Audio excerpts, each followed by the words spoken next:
Durant les fortes chaleurs, pour mieux surveiller les 500 000 hectares du massif forestier de la Sologne et limiter les incendies, les pompiers du Loir-et-Cher ont désormais un nouvel outil à leur disposition.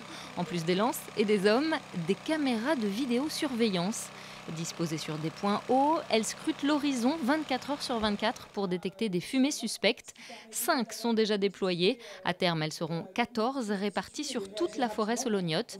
L'objectif, c'est aussi qu'elles fassent la différence entre les fumées des centrales nucléaires et les vrais départs de feu.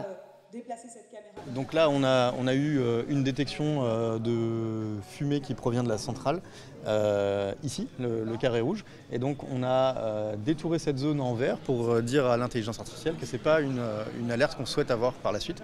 Et donc nous, on va nourrir l'IA avec ces infos.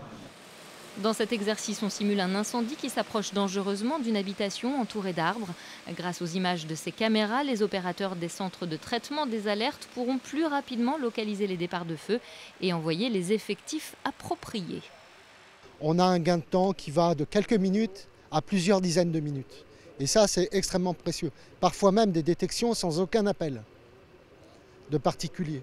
Donc c'est-à-dire que la caméra va de toute façon, à travers l'analyse de la zone dont elle a la charge, donner une alerte extrêmement rapide en moins de 5 minutes.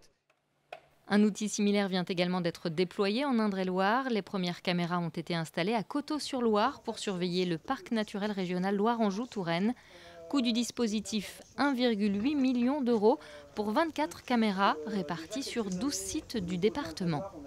Il est trop tard pour éviter le réchauffement climatique. Tout ce que nous pouvons faire, c'est en limiter l'ampleur et surtout nous adapter à ses conséquences. Parmi ces conséquences, il y a la plus grande fréquence, la plus grande importance des feux de forêt sur une période qui n'est plus seulement l'été, juillet-août, mais qui peut s'étendre du début du printemps jusqu'au début de l'automne.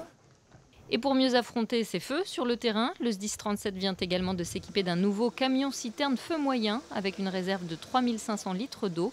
Ils seront 8 de plus d'ici 2028.